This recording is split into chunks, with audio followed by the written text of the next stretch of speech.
Hausawa suka ce dai ta faru ta ƙare, wato a ƙarshe dai ƙasar Iran ta yi gagarumar nasara a wannan yaƙi da ake fafatawa a Gabas ta Tsakiya tsakaninta da ƙasar Amurka da ƙasar Isra'ila, wanda a jiya ne dai al'umma suka kasa suka tsare suna jiran cikar wa'adi, wato misalin ƙarfe 8 na dare kenan, domin duba yiwuwar cika alwashi da shugaban ƙasar Amurka Donald Trump ya yi na cewa zai maida Iran to the stone age, zai rusa dukkan ilahirin wani abu na zamani na ci gaba da ke ƙasar, zai maida su asalin da kenan, wato kafin ma zuwan wayewa, wanda wannan lamari ya matuƙar girgiza duniya. An yi ta dako ana jira a ga me zai faru, wanda hatta a jiyan da zai kai harin sai da ya fito ya ƙara jaddada a matsayinsa cewa fa lallai ilalla zai kai wannan hari, wanda al'ummar ƙasar Iran ba su yi ƙasa a gwiwa ba, sun fito ƙwansu da ƙwarƙwatarsu sun nuna soyayya ga ƙasarsu,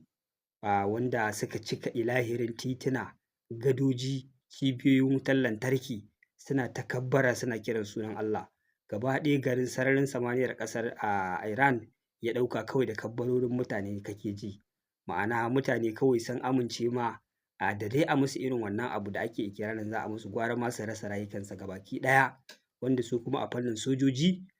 tuni sun ɗauki mataki na mai da martani da zai iya jefa Gabas ta Tsakiya wani yanayi wanda lallai al'umma za ta yi da na sanin faruwar hakan, wanda wannan abu ya sa an yi dako ta ko'ina ana ta jira a ga me zai faru, saboda an san lamari ne wanda ba zai yi daɗi ba. Wato jiya dai rana ce da ta kafa tarihi, abubuwa da dama sun faru a wannan rana, wanda ya ƙaryata wasu raɗe-raɗi da ake yaɗa cewa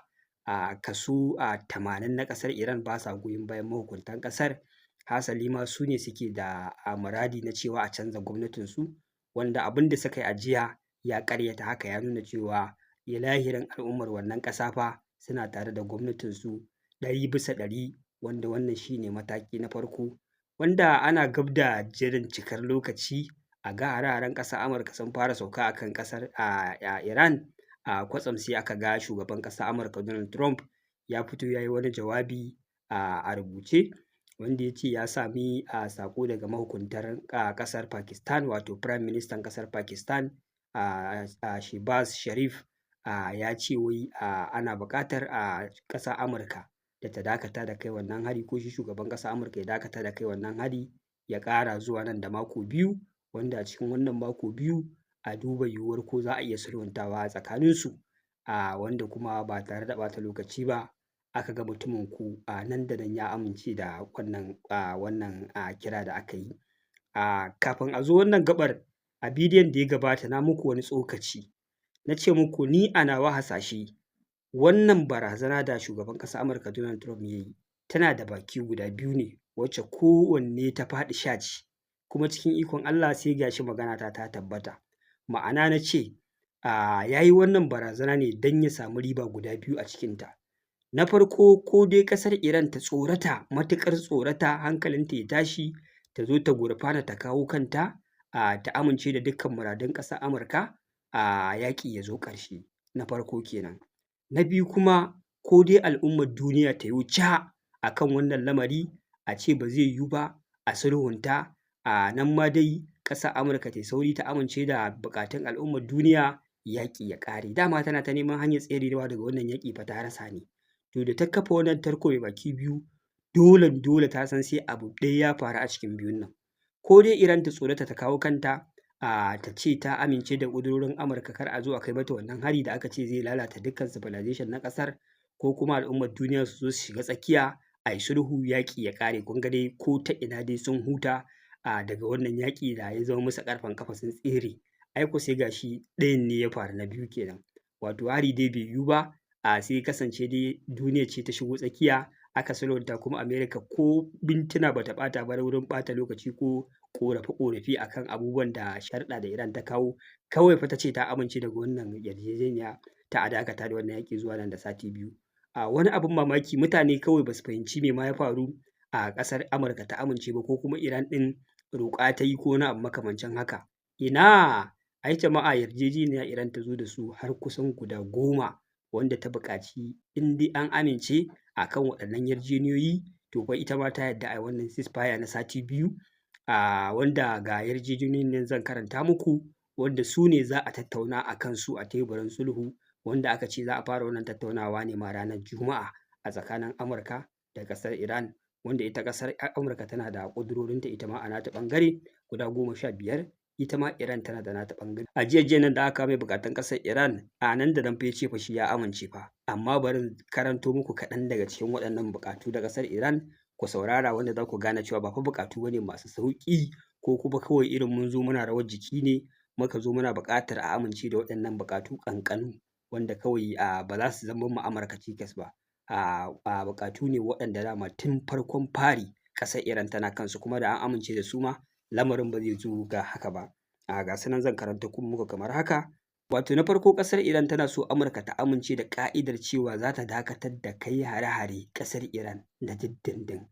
irin babu harin bazata, kamar yadda misali ana cikin tattaunawa wani lokaci za ku ga ƙasar Amurka ta yi fitar ƙafa ko ta rusa yarjejeniyar tattaunawa ta kai ma ƙasa hari, kamar yadda misali abin da ya faru a Venezuela, ana maganar tattaunawa ta yi mamaya ta afka ta kama shugaban ƙasa. Haka zalika su kansu Iran ɗin ana cikin maganar tattaunawa babu zato babu tsammani ta yi mamaya ta kai hari, wanda hakan ya janyo sanadiyyar mutuwar Ayatollah Ali Khamenei, wanda buƙata ta farko, wanda yana ɗaya daga cikin dalilai da ya sa ma ƙasar Iran ɗin ta ji ita ba ma maganar sulhu tsakaninta da ƙasar Amurka, saboda ba amintattu ba ne. A iya yiwuwa ma ana cikin batun sulhun ashe wani abu suke shiryawa, kamar yadda ƙorafin da ƙasar Iran ta yi ma kenan tun farko, ta ce ba ta yarda da wannan ceasefire na kwana 45 da aka kawo mata ba, wanda ta ce tana ganin fa kamar ƙasar Iran da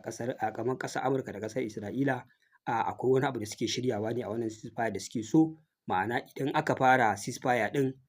wani tanaji suke ƙara yi, sannan suna ƙara duba wani makirce-makirce ko wani ƙulli da za su ƙara afka ma ƙasar Iran da shi su yi nasara a kansu ta kai tsaye. Ana cikin wannan lamari na ceasefire, wanda shi ne ƙasar Iran ta ce mataki na farko a wannan gaɓa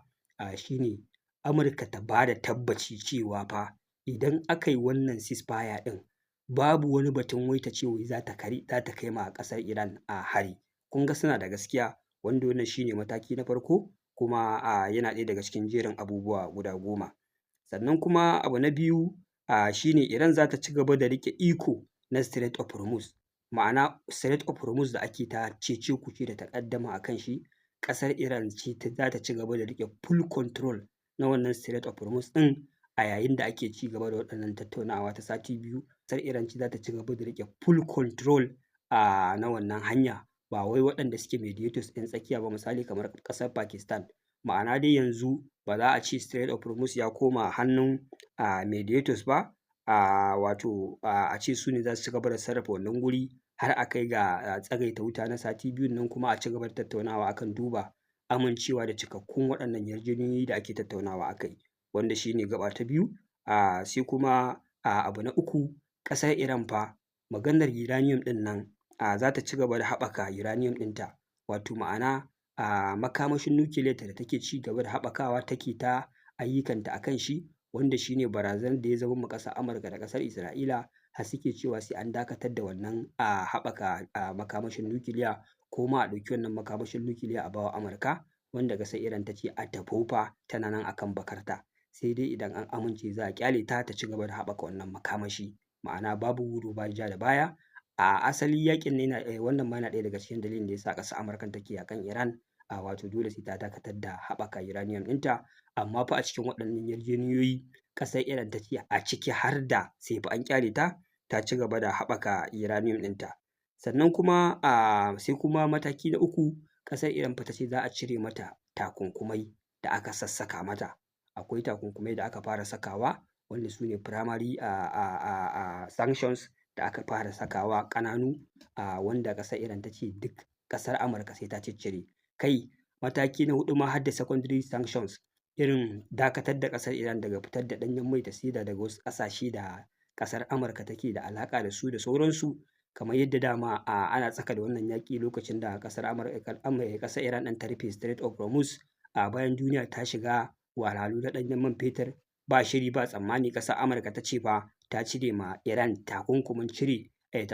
saida ɗanyen man fetur ga ƙasashen duniya, wanda tuni dama ƙasar Iran ma ta fara fitar da waɗannan mai, wato lokacin ana buƙatar mai a duniya sosai gashi kuma an rufe Strait of Hormuz. A lokacin ba shiri ƙasar Amurka ma tun a wannan lokaci ta ce ta amince ta cire wannan takunkumi. To yanzu a cikin buƙatun ƙasar Iran tana so har da ire-iren waɗannan takunkumi na hulɗa na kasuwanci, na hulɗa na sai da man fetur, da takunkumai da aka sa wanda suka yi sanadiyyar karyewar tattalin arzikin ƙasarta. Ta ce duk fa sai an cire su rankatakaf. Waɗannan suna daga cikin jerin abubuwan da ƙasar Iran take magana a kai. Sai kuma za a soke dukkan ƙudurorin United Nation Council. Wato akwai ƙudurori da United Nations suke da suka sanya a kan asalin ƙasar Iran, duba da ƙorafe-ƙorafe da aka yi ta kaiwa a kan ƙasar Iran, musamman irin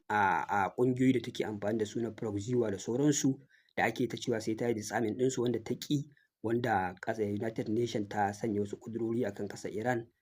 Kuma suna ɗaya daga cikin abubuwan da suke takawa tattalin arzikin ƙasar Iran birki da sauransu. To su ma fa ƙasar Iran ta ce duka sai an cire waɗannan ƙudurori. Sannan abu na gaba shine za a soke dukkan ƙudurorin International Atomic Agency, sannan kuma za a biya Iran diyya. Ƙasar Iran a cikin waɗannan yarjejeniyoyi ta ƙara da cewa fa sai an biya diyya a duka wannan ɓanna da aka yi mata a wannan yaƙi. Babbar magana. Ma'ana abubuwa da ƙasar Amurka da ƙasar Isra'ila suka lalata a cikin ƙasar Iran a fara wannan yaƙi, ƙasar Iran fa ta yi demanding cewa sai an biya ta diyya. Ma'ana ita dai ba ita ta fara wannan yaƙi ba. Haka nan ba zato ba tsammani aka fara kai mata hare-hare, aka lalata mata ƙasa, aka lalata mata abubuwa da dama. Saboda haka fa magana ta gaskiya,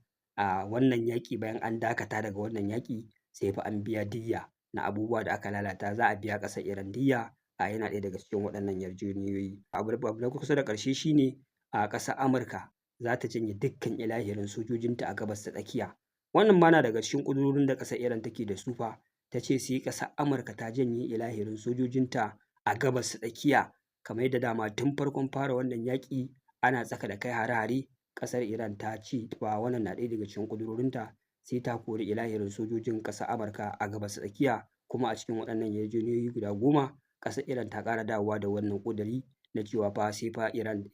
Amurka ta tattara inata ta bar gabas ta tsakiya. Sai kuma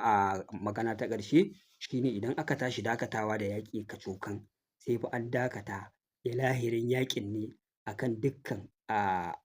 ƙasashe da Iran take da alaƙa da su, kuma akwai mayaƙanta da take proxy war da su, irin Lebanon misali, musamman irin su Lebanon, irin su Yemen da sauransu. Wato idan aka dakatar da wannan yaƙi, ba wai zai tsaya ba ne kawai an dakata tsakanin Amurka, Isra'ila da Iran, a'a har da Lebanon. Kun san cewa ana fara wannan yaƙi, ƙasar Isra'ila tana nan tana afka ma ƙasar Lebanon, har tana yin buffer zone ma a wasu guri, ma'ana ta fara cin wani yanki na ƙasar Lebanon. Misali duk inda ta ƙwata a yaƙin da ta fara yi da su, wai ma'ana ya zama mallakin ta kenan, za ta yi buffer zone ta katange wannan guri, ya zama yanzu under country ɗin Israel. To ƙasar Iran ta ce a cikin wannan yarjejeniya dole fa sai an dakatar da yaƙe-yaƙe har da Lebanon. Shine yarjejeniya ta tabbata. Jama'a ku ji ƙudurorin da ƙasar Iran ta zo da su. Wani zai ce to ai ƙila ta iya yiwuwa Iran ta sassauta wasu ƙudurori ne, ko ta zo da wasu ƙudurori waɗanda ba su taka kara sun karya ba, ta sha wuya, shi ya sa ta zo da gudu ta ce ga ƙudurorinta guda 10. Amurka kuma ta duba ta ga ba wasu ƙudurori ba ne masu muhimmanci, kuma ta karɓa kawai yaƙi ya dakata. To kun ji fa ƙudurorin nan. To waɗannan ƙudurori dama ko ba a fara yaƙi ba aka kawo maka wannan ƙudurori, ai manyan ƙudurori ne. Ana tsaka da yaƙi su ta kawo, yanzu ma da aka buƙaci a ceasefire still dai su ta kawo, kuma fa su ne ƙudurorin da Amerika ta yi watsi da su, kuma yanzu su ne ƙudurorin da fa yanzu ta karɓe su. Jama'a su fahimci wannan gaɓar. Duk wanda ya saurari waɗannan ƙudurori ya san ƙudurori ne masu matuƙar girman gaske, wanda in dai a ce ka yi laushi ko ka firgita ko ka tsorata, ba za ka taɓa zuwa da su ba, domin ka san zai wuya a karɓe su. To yanzu waɗannan su ne jerin ƙudurori guda 10 da za a zo a zauna a tsakanin Amurka da Iran da Israel, a zo a tattauna a kansu. Na san cewa dole akwai wasu waɗanda ba za su yiwu ba, amma mafi akasari dole akwai waɗanda sai an kakkarɓe su a cikin waɗannan guda 10 100%, sannan yaƙi zai dakata na dindindin a tsakaninsu. Haka zalika ita kuma a ɓangaren ƙasar Iran ta amince, tunda an yarda da waɗannan ƙudurori nata, ita ma za ta buɗe Strait of Hormuz, ta ƙyale mutane su fara wucewa har na tsawon makonni 2 nan da aka ce za a yi ceasefire a wannan yaƙi. ita ma ta amince da wannan, tunda ita ma ku duba guda 10 ta kawo manya-manya aka ce an amince mata, to ita ma yanzu a ɓangarenta an buƙaci ta ba da dama a ci gaba da wucewa ta Strait of Hormuz har na makonni 2 ba tare da ta tarwatsa waɗannan jirage ba, kuma ita ma a nata ɓangare ta ce ta amince da waɗannan. Sai dai ina tabbatar muku da cewa fa yaƙi fa bai zo ƙarshe ba, domin bayan duk an gama wannan shugaban ƙasar Firayim Ministan ƙasar mutanen ya fito ya ce fa wannan tsagaita wuta da aka yi banda ƙasar Lebanon su za su ci gaba da kai hare-haren da suka saba yi a ƙasar Lebanon. Kun ga tsagaita wuta ma ba lallai ba ne ya yiwu kenan, amma dai wannan ita ce maganar da ya fito ya yi bayan an gama ƙulla wannan yarjejeniya. Al'ummar duniya wasu daga cikin ƙasashe ma sun fara murna cewa yaƙi ya dakata. To abin da Faizu ya faɗi kenan, ma'ana yaƙi zai iya ci gaba in dai su ma ƙasar Israel ba su dakatar da kai hare-hare a Lebanon ba. Wannan shi ne kaɗan daga halin da ake ciki. Ku biyo ni a bidiyo da zan kawo muku da rana, zan ƙara kawo muku cikakkun bayanai da kuma matsaya da inda ake ƙoƙarin kaiwa bayan wannan yarjejeniya ta tsagaita wuta. Wassalamu alaikum warahmatullahi ta'ala wabarakatuh.